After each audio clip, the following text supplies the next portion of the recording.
Welcome to Las Vegas Motor Speedway, where for 54 laps this evening, the 1-Up Turbo Truck Series will take on the high banks, 20 degrees all around for 54 laps for race number 2 of the 2026 1-Up Turbo Truck Series season. And after such an incredible season opener we had last time out at Daytona, I expect this race to provide just as much entertainment as we had at the World Center of Racing a couple of weeks ago.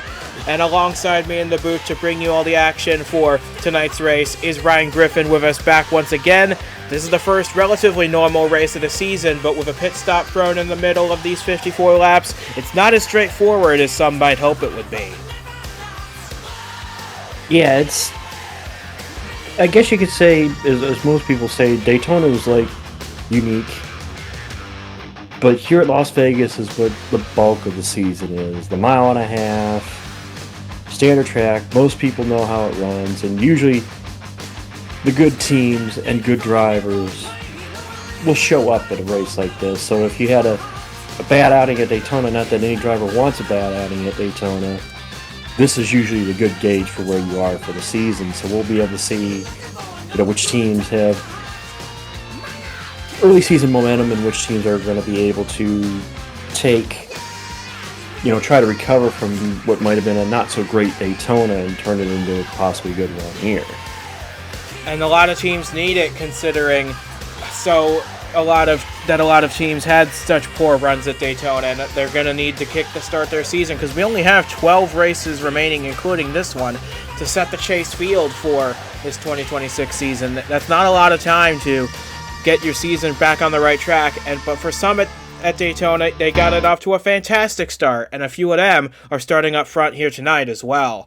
As we can now bring you the starting lineup for tonight's 54 laps of action. Curtis Stevenson, this was a driver we expected to be a favorite, a contender ever since he got behind the wheel of this 98 for Express Motorsports. Which has been in the headlines a lot this week. Well, hopefully Curtis Stevenson can get his first career win to give the team something to be happy about after the week that they've had. Rookie sensation Jesse Turner starts alongside him. KJ Hayes, Cal Farrell line up third and fourth, with Blaine Saylor rounding out the top 5. But my eyes are going to be squarely focused on that 98 truck tonight. Can he get that first career win after so many tries? And what do the rest of the field have in store for him as well? It'll be fun to watch. Vegas is a fun track to watch, and it'd be interesting to see who can make things work, especially those that may be coming from the back of the pack. That I look at Rhodes Gray, who's starting P20. He had such a great run at Daytona. He's starting mid-pack. Can he use speed to get back up there? Can, Santi Messi, who had such a good, decent outing at Daytona, can he come from the back? It'll be interesting because, again, Vegas not like Daytona, where you not necessarily can charge through the field very easily. But we'll see. If somebody's got a good truck, they may be able to make it work and come from the back of the field. And with all that we've already talked about today, plus a few superstar drivers dipping down for a little bit of fun, we're getting ready to bring you some fun of our own here at Las Vegas. And with that being said, we've got 42 truckers lined up on the grid, ready to get us to the green flag, which will be brought to you shortly. This is the 1-Up Turbo Trucks race number 2 from Las Vegas Motor Speedway. Green flag coming at you live next. Field rolling out of turn 4, it is Curtis Stevenson and Jesse Turner on row number 1, leading us to the green flag, which is in the starter's hand. It is now out and down. We are racing at Las Vegas. Couple trucks on the outside line pulling out to try and get a run on the very top of the racetrack. A couple of the FPM trucks staking their claim out there, but it's Curtis Stevenson leading the charge into turn 1, and he's bringing third place starter KJ Hayes with him. That outside line not off to the best of starts on the opening lap.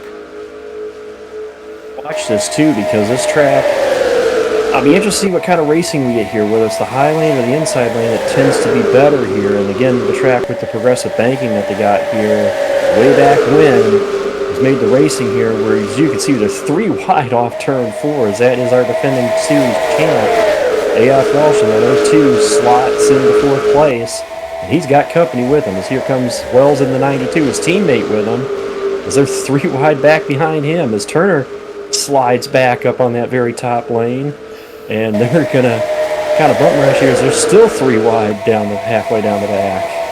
That is Logan Jones in the 66 in the middle groove, that light blue truck, and underneath him, Ben McDonald in the 8 for the Express Motorsports team.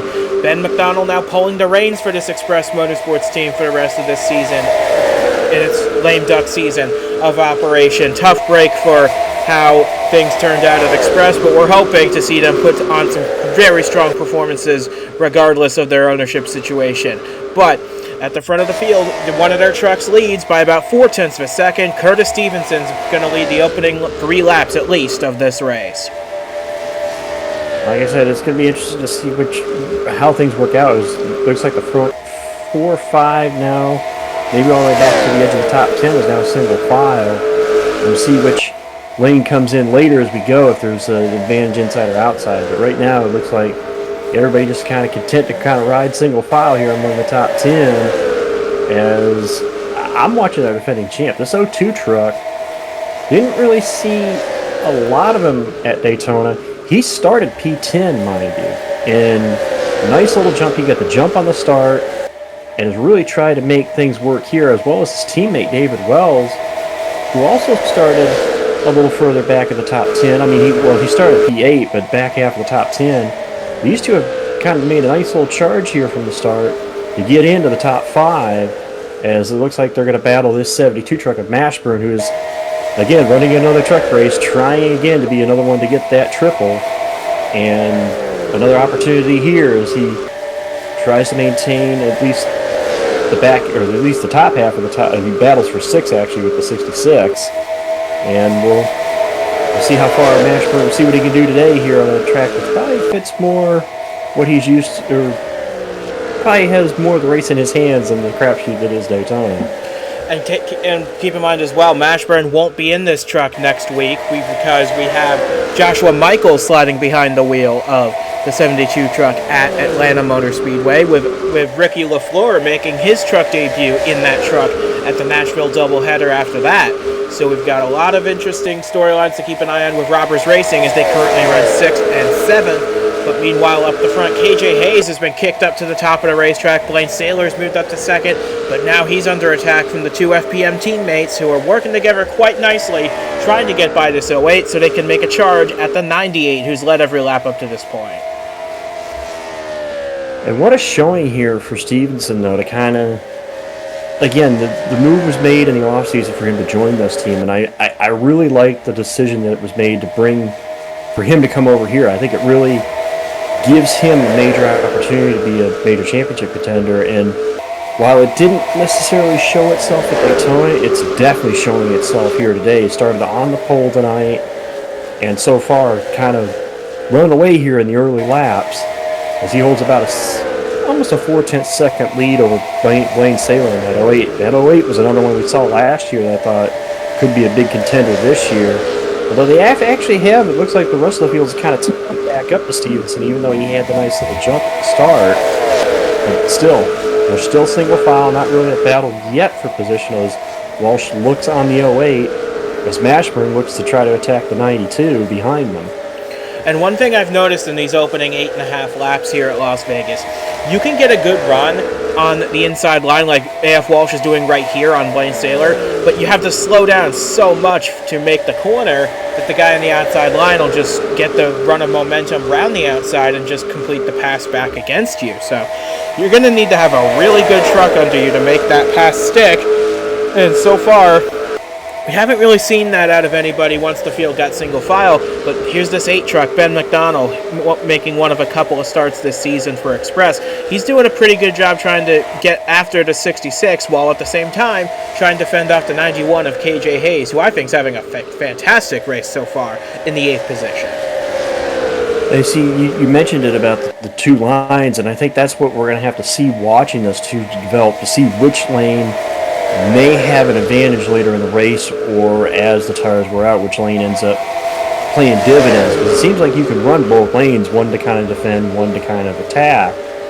But it's going to take a great truck to be able to work both lanes and make progress on either way of it, as really we have no change at the top 3 since we last talked. It's Stevenson followed by Saylor and Walsh, and then Wells brings down 4th. And this little 3 truck crowd battling here for the 5th position. Mitch Mashburn looks like he was taking it over from the 66, and looks like McDonald's going to follow Mashburn through. Of course, the Superstar guys followed each other on the racetrack, and they're going to follow each other around this 66.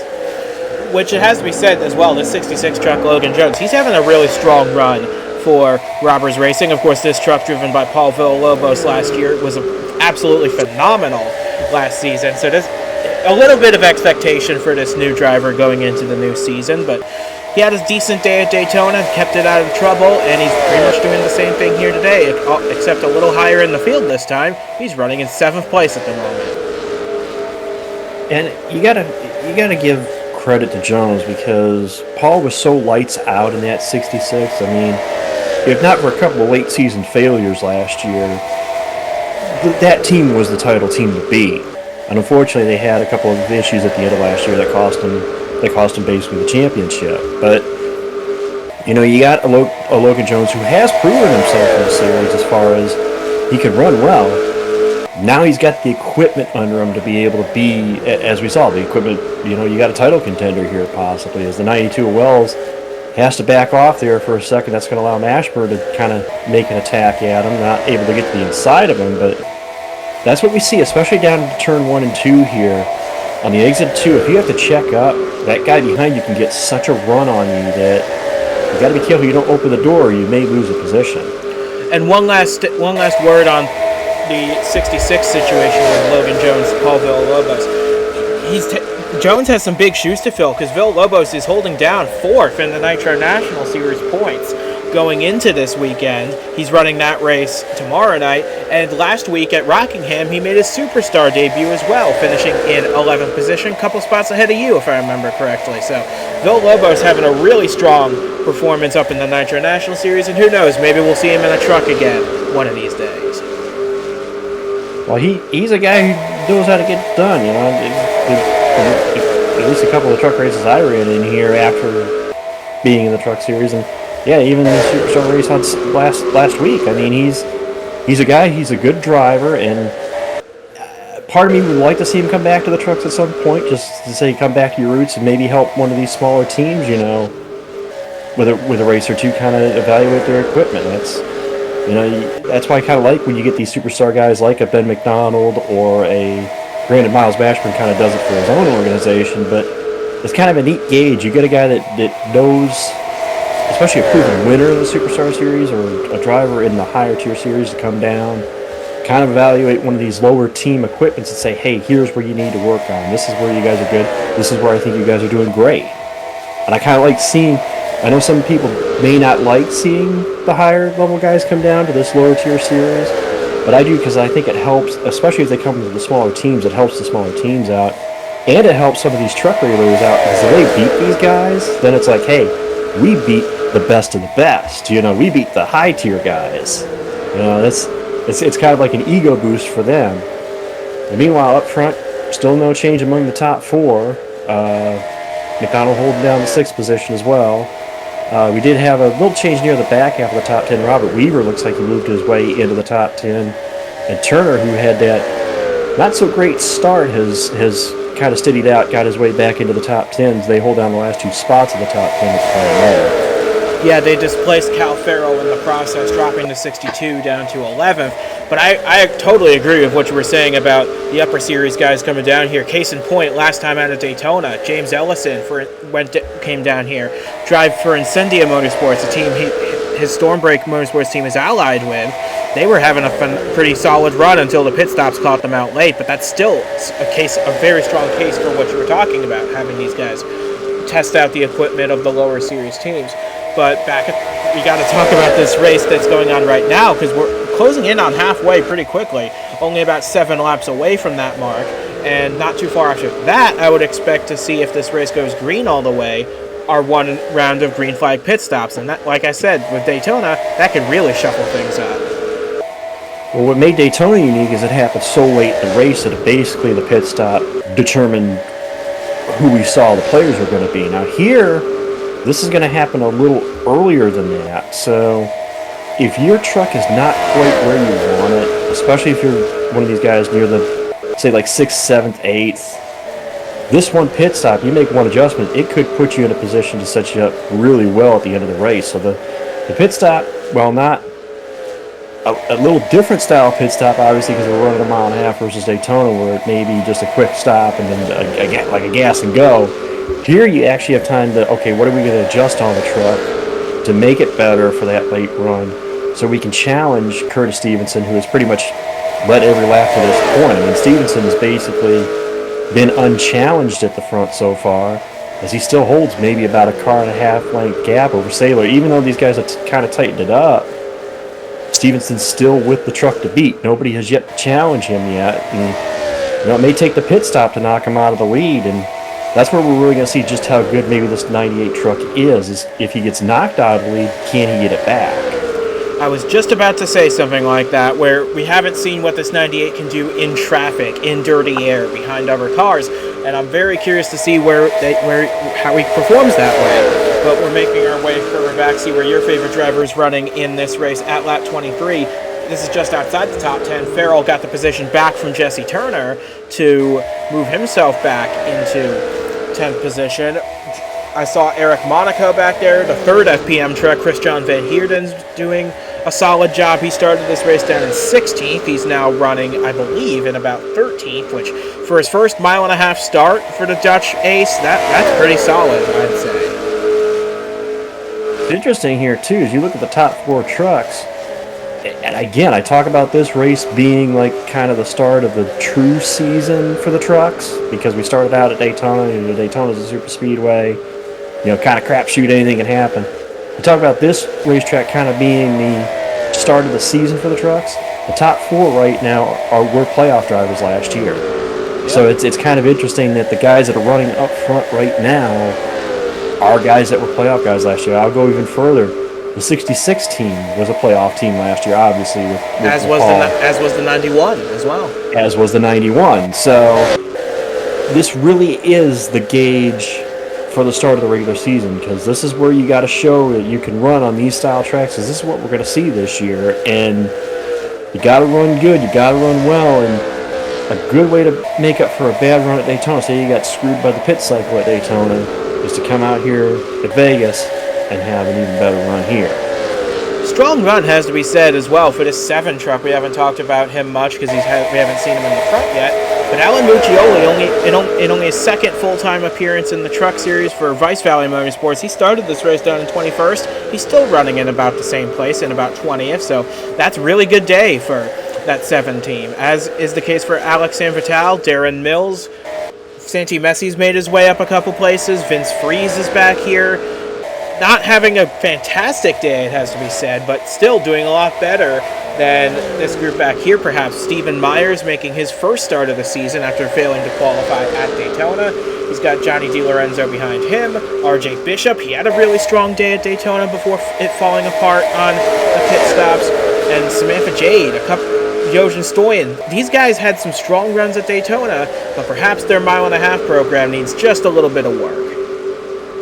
Well, to make a point of it there, so especially more or less with Samantha Jade, the 25, she was the one who basically started it, and I made a point of it in the Daytona race, that she was basically the tail end Charlie, starting at the very back of Daytona, and yet had proved that she could get up to the front. And she's somewhat doing it here. I mean, again, another qualifying run near the tail end of the field. I mean, she started this race 38th, and just barely about cracking the top 30. So again, just because you qualify in the back, and you may think, oh, they're only running, say, 24th or 25th at this point, if you started, say, 38th or 37th, that's still a game. It may not look like a big game when you see the guys near the top 10 that can come from like 17th or 15th or 14th, but it's still a game, especially for a lot of these small teams. So that's why I like looking at that, saying, well, they're making progress. It just may not be the progress of the bigger teams because they're such a smaller team. That's where I think if we give them that no airtime, you get a driver to drop down for these smaller teams that might be able to make that gain and help them with that part of their program. Meanwhile, up front, I think Stevenson might have his first serious charge of the night here. The Sailor has gotten to his bumper. We'll see if he can actually They say catching them's one thing, passing's another. So we'll see if Saylor can actually get enough of a run to actually get around him here. But if he can close up this gap, at least get into the pit stop, it may make Stevenson start to sweat a little bit here. And it's a very good point, because it'll also come down to who bites first, who comes down to pit road the earliest to get that fresh set of tires, full tank of fuel, maybe an adjustment here or there. See what they can do, because if the tire fall off here is about a second to a second and a half from the start of the race, which doesn't sound all that much, but it can make a big difference. So if someone like Ben McDonnell in 6th place, Logan Jones in 7th, if they decide to come down pit road early, get those fresh tires, because we can make it to the end of the race from here. And look, AF Walsh, he's the first one to do it. He qualified. He's running 3rd, and he's the first one to come to pit road. I think what's interesting is you said, if you start looking at it, that is the defending series champ. So if there's anybody with the experience, it's like, granted, yes, he was a rookie last year. You get somebody like the defending champ, the defending championship team coming down here, like, hey, we're going to be the ones to, let's get an advantage on this guy. Yeah, and he brought his teammate Van Heerden with him in the 22. So as it looks like Saylor's coming to pit road this time. Mashburn's following him in. Ben McDonnell, Logan Jones. More drivers are starting to catch on. Brendan Beal, Eric Monaco, Jeremy Frey, Hamill's back there. They're all coming down pit road. Now the cycle's really starting, but critically, Curtis Stevenson's hung it out at least 2 more laps. Now we'll see how this works out. Yes, the fresh tires early on, but I'm curious to see with as good a truck as Stevenson has shown, at least here in the early laps. I mean, he's led every lap to this point.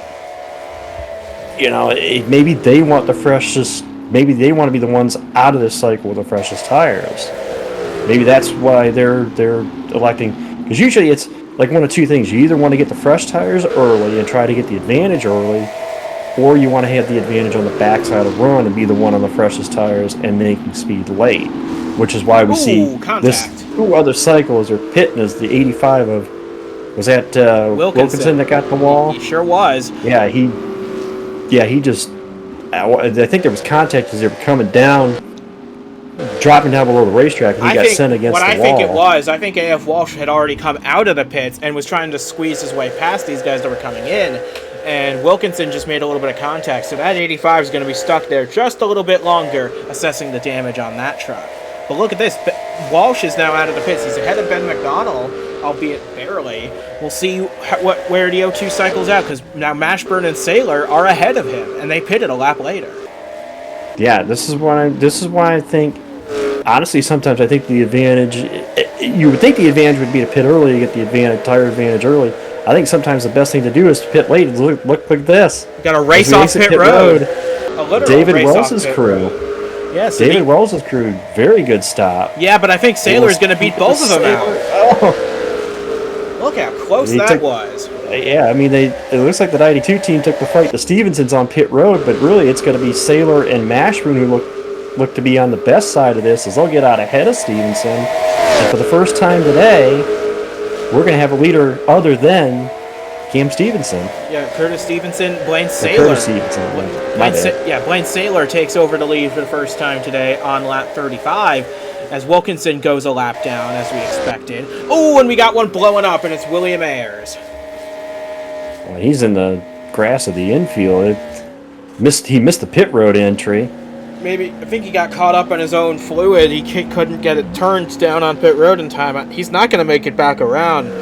This could bring out a caution, so got to keep an eye out for that. We'll see. Yeah, it brings it to a stop in the infield. We'll see if this brings out a caution or if they can get him off the track safe enough. Looks like they will get him towed back, and we're going to stay green through all this. But Ayers will be our first retirement of the day.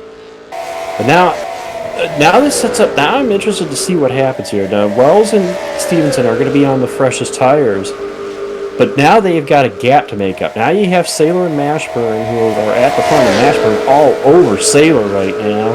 We'll see if he makes a move here into turn 1. He's going to look. I don't know if he's got the momentum, and he has to check up a little bit. He's got some momentum, but is it enough? He's going to be about half a truck on him going into 3. See if he can carry the momentum here into 3, which this is where the inside tends to have a little better at it. Then nope, Saylor sails around the outside and keeps a hold of it. As here comes Stevenson and Wells. back up to the back end of that 72. We got a real race on our hands now for the remainder of the night. We've got 5 trucks under a blanket now for the lead of this race. Walsh has fought his way back into the picture as well. We got some new faces in the top 10 as well. Van Heerden, on account of pitting early, he's up to 8th now. Eric Monaco is up to 9th. So we've got some new faces up at the tail end of the top 10. But up front, it's the same challengers we've seen all race long. With Josh Gibson bringing up the rear in that 43, he might be lapped by the end of this race at the rate these leaders are. And as close as these leaders are, we'll have to see if they catch him, if that plays the difference in who can get by him easy and navigate him easy. As here is Stevenson, he's back again. So we'll have to see if that truck, again, he's on a little fresher tires than the 2 ahead of him. We'll see if that speed in that truck can't allow Stevenson to retake the top spot. It is very much easier said than done, though. Even though he does have fresher tires, it's only by 1 lap. And even then, we've seen how difficult it is for people to pass each other on level tires. So these guys are going to have their work cut out for them to try and get past Blaine Saylor. As long as the 08 holds his momentum, it's going to be tough. But if there were ever 2 guys who I would expect to have the driving ability to get past this 08, it would be a multi-time winner in the Superstar Series, Miles Mashburn, and the driver who dominated the early portion of this race and looking for that first win, Curtis Stevenson. Absolutely, and then I'll even throw it in, you still got those FPM trucks back there. You can't count them out. Wells and Walsh, even though they're a little further off of these guys, as we've seen, this thing can tighten up at times. And you get a little side-by-side action between the leaders, and you may very well pull a couple more trucks into the fight as Mashburn again going to close that bumper. He's going to have another look into 3. But I think this is been where he has been at his weakest on the track. It's the entry to 3. He has to shallow up his entry in the turn 3, and that costs him so much lap time every time he tries, because now Saylor's got a huge gap on him, and Stevenson and David Wells are going to try and make a move on him. Stevenson dives it off into turn 1 now, pulling alongside the 72. I'm curious if he can side draft his way past Mashburn and back up into the runners-up spot. Now, you see, this is where I think I kind of got it flipped when I said it earlier. I think the advantage is the high side down here in 3 and 4, whereas the inside is comparable to the high side in 1 and 2. So I think he can almost set up a pass in 1 and 2 by using the low lane, but you want to be higher on the track when you get down to 3 and 4. That's what's allowed Saylor to keep the lead despite a couple challenges from the 72 of Mashburn. And these guys are definitely going to catch Josh Gibson in the 43 before this race is over. He's about 7 to 8 tenths a lap slower than these leaders, so they're definitely going to catch him. And when and where they catch him will certainly determine a lot as to who wins this race or not. If they can all get past him pretty cleanly, I would expect Saylor to be able to hang on pretty well. But if Saylor gets held up a little bit by that 43, that could open the door wide open for the likes of the 72, the 98, even the FPM teammates back there. Wells has actually latched on to this group of 3, so now pretty much it's a group of 4. Then you got barely, not even a truck length back to Walsh. Walsh is still very much a part of this race if something happens up front. So it's basically these top 5 that are going to pretty much settle it here as we come to 10 laps to go. 10 laps to go from Las Vegas. Josh Gibson's not that far up the road in this 43 truck, so I'm curious. He's only about half a straightaway ahead now, so it's only a matter of time before he goes a lap down, and it's going to depend. A lot's going to depend on how he behaves around these 5 leaders, and if he just lets them go by fairly easily, or if he fights to stay on this lead lap. Because remember, if a caution comes out now, we've reached a point where we stop giving out free passes. So if Gibson wants a chance, he's going to need to stay on this lead lap. Yeah, which means he may fight for it as Mashburn again going to look to the inside, but this time not as close as he has been, and looks like he's going to lose a little bit of ground to Saylor, not much, and Stevenson tried to close the gap there, but he was able to close the gap back up to the 72. And one thing I've noticed as well, coming out of turn 2 there, if you're right on the back of the guy you're chasing out of turn 2, you kind of have to burp the throttle coming out of the corner to keep from running him over, and that costs you all of your momentum down the straightaway. So it's a fine line to balance here at Las Vegas. We're in the final 10 laps, and these guys are about to put Josh Gibson a lap down here. So curious to see how this plays out. Well, this is going to be curious because the 43 is going to be on the preferred lane, I think, down here in 3 and 4. So this may slow up the guys a little bit. They're all running together. He's got the position on, able to clear them, as is Mashburn. I think all 4 of them. I think all of them are going to get the inside here. So the 43 not going to be as big a factor as we thought. Yeah. Next up the road though is a good thing. I mean, you don't want a lap truck. You don't want a lap truck deciding a race. And next up the road is Audrey Anzac, Blaine Saylor's teammate, but she's way too far up the road to be caught in the remaining number of laps that we have. So no more lap traffic for the rest of this race. We're going to have a straight fight now between, here we go. We got Wells underneath Stevenson for third, coming to 5 laps to go. No, next time by will be 5 laps to go. But Wells and Stevenson going 6 laps to go. Yeah, and Wells looked like he got a look underneath of the 98, and now they're side by side, which unfortunately what this is doing, this is good for AF Walsh, this is good for Walsh right to these guys. It's allowing Mashburn and Saylor to pull away, and for Cam Stevenson, that is not what he wants to see after he pretty much dominated the early part of this race up to the pit stop.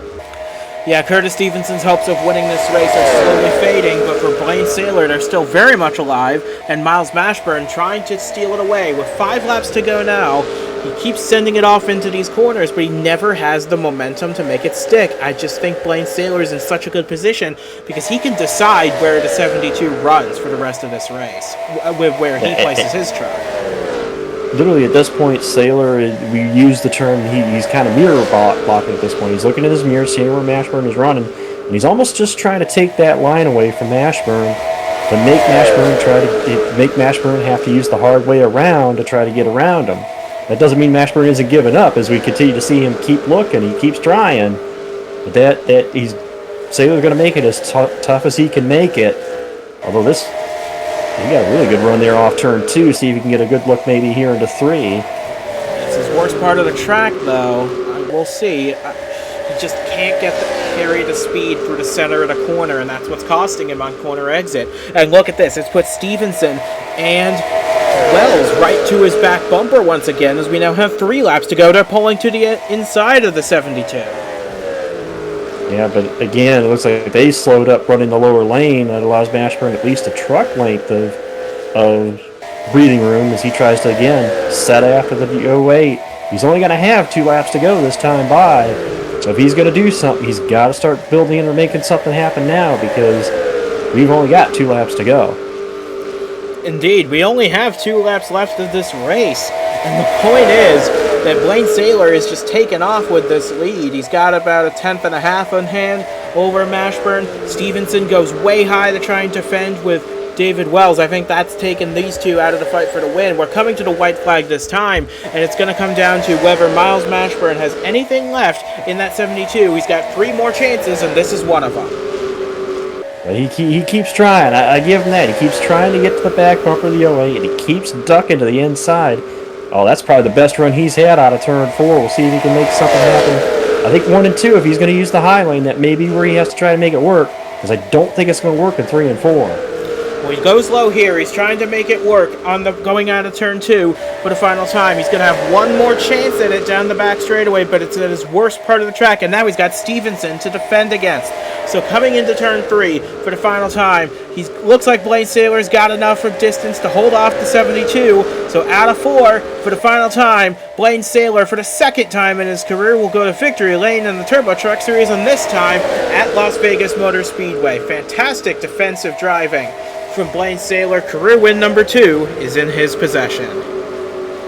And he did a fantastic job, too. His fantastic job of that team as a whole, because playing the strategy right, they got him off pit road ahead of those guys that were on the same strategy with him, like Mashburn, and then just holding off. Again, there goes to my point. Holding off a superstar driver. You can use it as kind of bragging rights later. It's like, hey, I want to race against the superstar driver. That's a big confidence boost for that 08 team. Yeah, and behind the top 5 that we talked about all race long, Logan Jones, a career best finish for him in 6th place. Christian Van Heerden, likewise, he played the strategy right, gets his first top 10 on a 1.5 miles. in 7th place ahead of Ben McDonough, who hung around all day to get 8th, ahead of Eric Monaco, and Robert Weaver brings home the final spot in the top 10, just ahead of Brandon Beal in 11th. But for Miles Mashburn, this is going to be a bitter pill to swallow. He had such a good race truck tonight, but we'll see him again at Bristol in a few weeks' time, where he'll be trying once again for that victory. And again, you will see. I mean, all you got to do is put yourself in a position, and he's put himself in position more than once. All you just need is just a couple of things to go your way, and who knows, maybe at one point we'll talk about Mashburn doing the triple. Well, we'll have to wait until Bristol to see if that happens. But with that being said, from Ryan Griffin and from myself as well, thanks for joining us at Las Vegas Motor Speedway. We are looking at Victory Lane now, where Blaine Saylor will be pulling in momentarily. We'll see you guys again next time out at Atlanta Motor Speedway for what is possibly one of the greatest races of the entire schedule right there. That is going to be a lot of fun to tune into. We'll see you guys out at Atlanta, but until we see you there, congratulations to Blaine Saylor. He held off Miles Mashburn, ousted Curtis Stevenson from the lead, and it is the Team Duke driver celebrating in Victory Lane in Sin City this evening.